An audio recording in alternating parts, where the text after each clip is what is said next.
Hello दोस्तों, मैं आपका दोस्त प्रेमदीप स्वागत करता हूं मैं अपने यूट्यूब चैनल इन्वेस्टर्स राइन पे। आज जिस आईपीओ के एनालिसिस करने वाला हूं मैं, उसका नाम है pro storm info systems limited. ये पावर सेक्टर की एक कंपनी है जिसका मार्केट कैप 618 करोड़ रुपए है। ये कंपनी 168 करोड़ रुपए का फ्रेश इशू लेकर आ रही है। इस कंपनी का 100% स्टेक फिलहाल इसके पास है, जिसमें से 27.8% स्टेक वो मार्केट में डाइल्यूट करना चाहती है। इस कंपनी का जो आईपीओ एप्लीकेशन डेट है वो 27, 28 और 29 मई को है। अगर प्राइस बैंड की बात कर ले तो इस कंपनी के प्राइस बैंड 95 से 105 रुपए है। 105 रुपए इस कंपनी के आईपीओ का कट ऑफ प्राइस है और इसी कट ऑफ प्राइस पे आपको ये आईपीओ अप्लाई करना चाहिए, जिससे कि आईपीओ के अलॉटमेंट के चांसेस काफ़ी बढ़ जाते हैं। एक लॉट में 142 शेयर आपको मिलेंगे। इसके लिए आप अप्लाई कर सकते हैं। अगर 2, 3 या उससे ज़्यादा लॉट भी चाहते हैं तो आप अप्लाई कर सकते हैं, लेकिन एक ही लॉट एक बार में एक आदमी को इशू होता है, ये जनरल परसेप्शन है। अगर आप ज़्यादा लॉट चाहते हैं तो अपने फैमिली के डीमेट अकाउंट से, फैमिली मेंबर के डीमेट अकाउंट से भी अप्लाई कर सकते हैं, जिससे कि एक से ज़्यादा अलॉटमेंट भी मिल सकता है। ये आईपीओ बीएसई और एनएसई दोनों ही बोर्ड पे लिस्ट होने वाली है। टेंटेटिव अलॉटमेंट डेट 30 मई है, यानी कि आप 30 मई को आईपीओ रजिस्ट्रार के वेबसाइट पे जाकर शेयर अलॉट हुआ है कि नहीं आप देख सकते हैं। जिन लोगों को ये आईपीओ अलॉट नहीं हुआ है उनके पैसे 2 जून से उनके बैंक अकाउंट में क्रेडिट होने लगेंगे। डीमेट अकाउंट में इन शेयरों का जो क्रेडिट है वो 2 जून से होना शुरू हो जाएगा और 3 जून को ये कंपनी बीएसई और एनएसई दोनों ही बोर्ड पे लिस्ट होती हुई नजर आएगी आपको। आगे बढ़ने से पहले मैं ये बता देना चाहता हूँ कि ये वीडियो इंफॉर्मेशन और नॉलेज के पर्पज से बनाई गई है। मेरा कोई पर्सनल रिकमेंडेशन नहीं है। बिजनेस की बात कर ले तो ये बिजनेस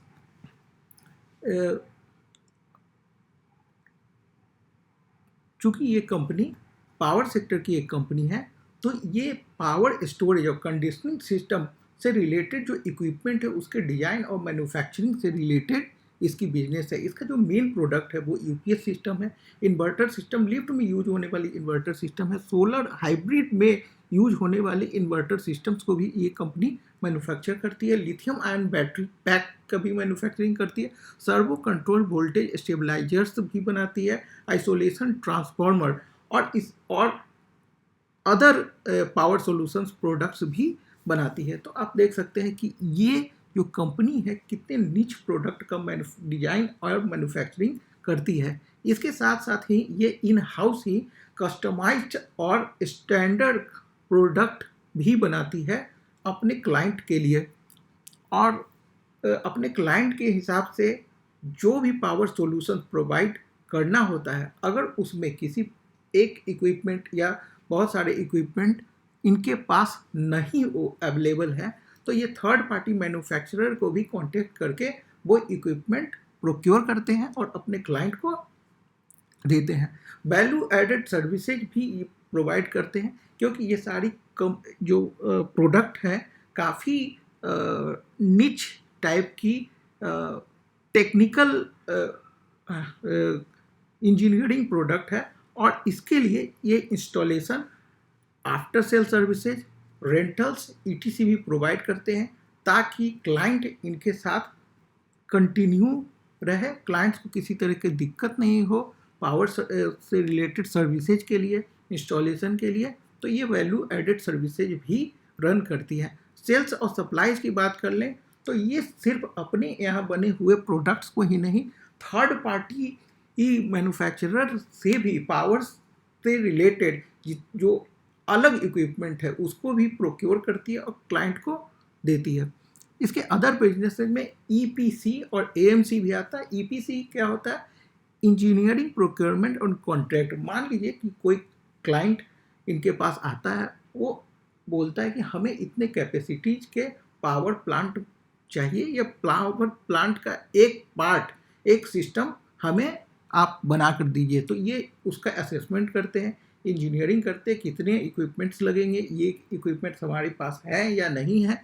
उसके बाद जो इक्विपमेंट इनके पास नहीं होता उसको प्रोक्योर करते हैं, फिर इसका कमीशनिंग भी करते हैं, इंस्टॉल करके कमीशनिंग भी करते हैं, और एंड टू एंड प्रोडक्ट और सर्विसेज अपने क्लाइंट को प्रोवाइड कराते हैं। एएमसी का मतलब होता है एनुअल मेंटेनेंस कॉन्ट्रैक्ट। ये जितने भी प्रोडक्ट हैं काफ़ी टेक्निकल प्रोडक्ट्स हैं, और इसके लिए स्पेशलाइज्ड टेक्नीशियन की ज़रूरत होती है। तो जितने भी क्लाइंट होते हैं वो अपना पावर शटडाउन बिल्कुल भी नहीं चाहते हैं, इसलिए जो इक्विपमेंट सप्लाई कर रही है जो कंपनी, उन्हीं को ये लोग मेंटेनेंस के लिए कांटेक्ट कर लेते हैं कि आप एनुअल मेंटेनेंस इसका कीजिए, हमें इसके लिए कहीं भटकना नहीं पड़े। तो ये कंपनी एएमसी भी अपने क्लाइंट को प्रोवाइड कराती है। कहाँ प्रोवाइड कराती है? पावर सॉल्यूशन प्रोडक्ट्स में। तो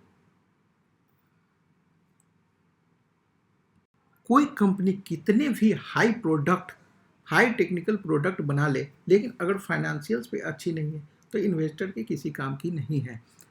तो इसलिए फाइनेंशियल्स को किसी भी इन्वेस्टिंग करते समय हमें फाइनेंशियल को देखना काफ़ी ज़रूरत होता है, उसके बैलेंस शीट को देखना ज़रूरी होता है, कैश फ्लो को देखना ज़रूरी होता है। इसलिए हम इसकी हिस्ट्री, फाइनेंशियल्स की हिस्ट्री को देखेंगे और ये आपके सामने है। 2022 में, फाइनेंशियल ईयर 2022 में इस कंपनी ने 171 करोड़ का सेल्स किया था, जो कि FY23 में बढ़कर 230 करोड़ हो गया, FY24 में 258 करोड़ हो गया। 23 से 24 में बहुत ज़्यादा ग्रोथ नहीं हुआ, लेकिन 2025 में सिर्फ 9 मंथ में, यानी कि 3 क्वार्टर के रिजल्ट में ही इसने 268.5 करोड़ का आंकड़े को प्राप्त कर लिया, जो कि पिछले साल के पूरे वित्तीय वर्ष का 258 करोड़ से 10 करोड़ ज़्यादा ही है, और अभी भी एक पूरा क्वार्टर बचा हुआ है। तो आप देख सकते हैं कि कंपनी ने यहाँ भी अच्छे ग्रोथ दिखाए हैं। फिर हम 2022 से 2025 के फाइनेंशियल में नेट प्रॉफिट के बारे में देख ले, तो net profit 11 crore, 19.5 crore, 23 crore, and ये 9 मंथ में इन्होंने 22 करोड़ का प्रॉफिट कर लिया है। अगर इस कंपनी की पीई यानी कि प्राइस बाय अर्निंग की बात करें तो 21 है, और वहीं सेक्टर पीई यानी कि पावर सेक्टर के प्राइस बाय अर्निंग की बात करें तो ये 40 से 70 पीई के बीच आता है। तो ये आप देख सकते हैं ये कंपनी काफ़ी फेयरली वैल्यूड है। जहाँ तक देखा जाए तो ये थोड़ा डिस्काउंटेड प्राइस पर ही ये कंपनी अपने आईपीओ को ला रही है।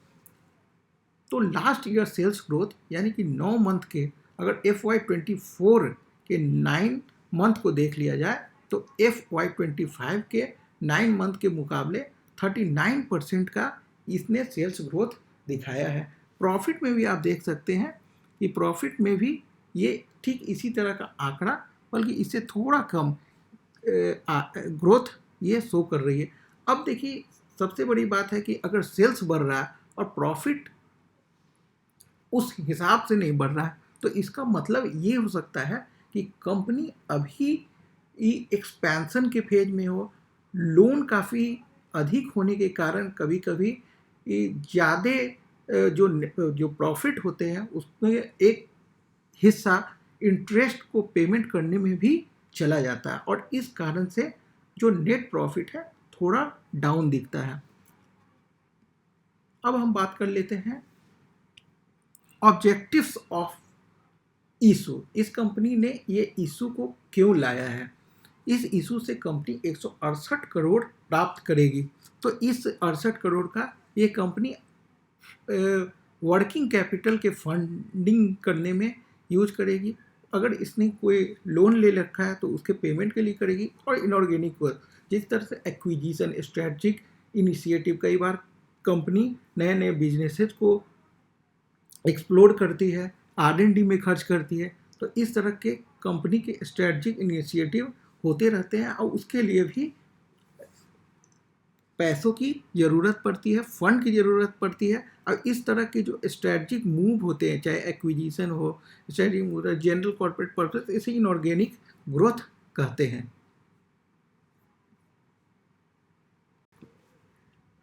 कंपनी को पूरा एनालिसिस करने के बाद हम उस घड़ी पे आ गए हैं जिसका हमें बेसब्री से इंतज़ार रहता है, यानी कि कंक्लूजन। तो हमने देखा कि इस कंपनी का P/E जो रेशियो है वो महज 21 है, और इसलिए ये इसका जो वैल्यूएशन है, यानी कि ये जो IPO लिस्ट हो रही है जिस वैल्यू पे 95 से 105 रुपये पे, इसका वैल्यू हमें रीजनेबल लग रहा है। और ग्रोथ प्रोस्पेक्ट की बात करें तो ये कंपनी की अगर फाइनेंशियल्स आप देखें तो फाइनेंशियल और नेट प्रॉफिट दोनों ही अप ट्रेंड में है, और इसलिए इसका ग्रोथ प्रोस्पेक्ट भी बेटर है। और इसका ग्रोथ प्रोस्पेक्ट हम इसके सेक्टर से समझ सकते हैं, क्योंकि ये जो कंपनी है पावर सेक्टर में है। ये कंपनी सोलर प्रोजेक्ट्स को भी हैंडल करती है, उसके भी इक्विपमेंट बनाती है, तो ये कंपनी काफ़ी फ्यूचरिस्टिक लगती है। ये पूरे एनालिसिस को देखने के बाद आपका क्या व्यू है, प्लीज़ कमेंट में लिखकर हमें बताएं। अगर वीडियो पसंद आया हो तो प्लीज़ लाइक करें, चैनल को सब्सक्राइब कर लें, ताकि ऐसे नए नए वीडियो जब हम बनाएं तो आप तक बिना देरी के पहुंच सके। मिलते हैं नए वीडियो में, तब तक के लिए धन्यवाद।